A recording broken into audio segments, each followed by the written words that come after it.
Hi everyone, welcome to another project. This is Marina from Frocks Frolics and I'm going to show you how to make a Sophia dress. In the sewing course for this dress at academy.frocksandfrolics.com, I'm going to take you through every single step to make this really beautiful dress, from choosing your fabric and the effect that has on the actual outcome to cutting out that dress to perfection. We're going to learn how to cut professional binding. So let me give you a really quick rundown now how this works. We have got a dart. If you've never made a dart, this is really easy. Put the edges together, sew it with a slight curve so that it sits nicely around your bust. All you have to do is overlock that dart and then overlock the side seam and give it a jolly good press. And if this rundown is a little fast for you, the actual course is of course an hour and a half and I am not leaving anything out. Next, we're going to do the shoulder seams. You can either serge or overlock them together, or you can do them separately and then sew them together with a 1 centimeter seam allowance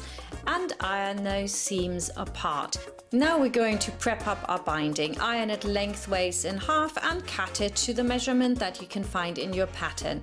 We're going to sew together the ends of the armhole binding and then we are going to attach the binding to the neckline first. That's the first thing we do. And you need to make sure that your binding is nicely stretched across. If you're making any dress like this from a different pattern, please make sure it's stretched.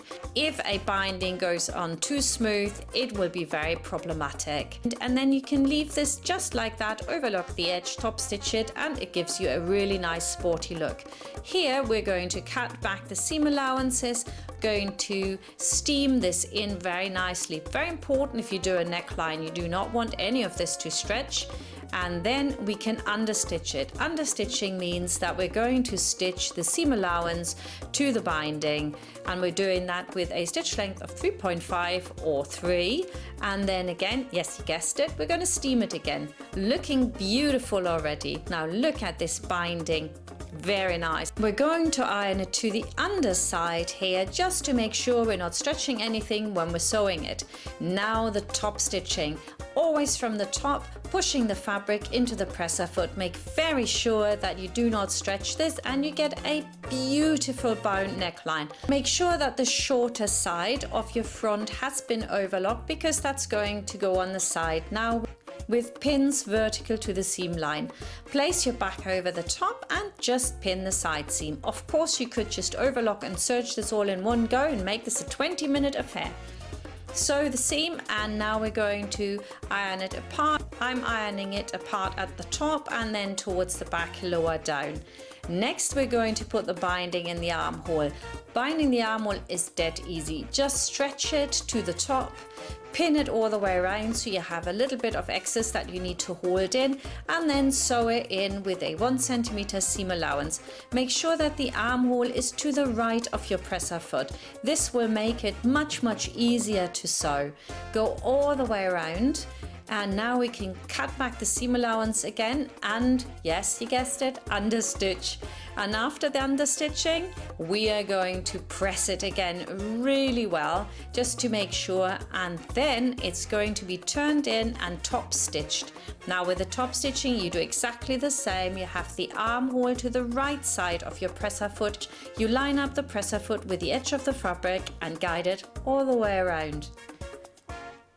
Doesn't that look fabulous? I am so excited about this dress. Oh, we're almost done. Now, the important thing is to always iron really well. Well ironed is half sewn.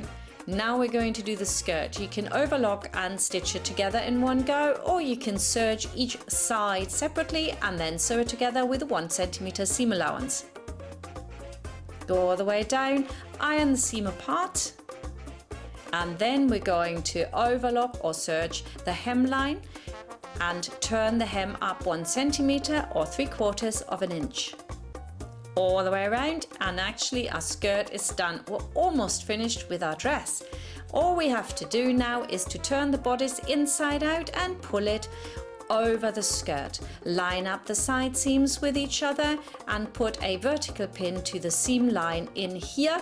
And then we're also going to put a pin in the center front and the center back. Now we're going to sew it in all the way around. A little word of warning here, if you use 100% cotton, you can use a regular stitch because it will stretch whatever you do. If you have a cotton and lycra mix, you need to use the triple stitch, or alternatively really stretch the fabric while you're sewing, so you make sure that none of the stitches break when you wear your dress. And that is it. This is the Sophia dress, which will be available from academy.frocksandfrolics.com from the 30th of April 2019, and as a wonderful bundle from the Sophia bundle. This is a collaboration between me and 8 other designers. I hope I see you over there. The link is in the video description and also under the info button in the top right hand corner of the video. Thank you very much for watching, and I hope I see you soon again for another project with frocksandfrolics.com. Bye for now.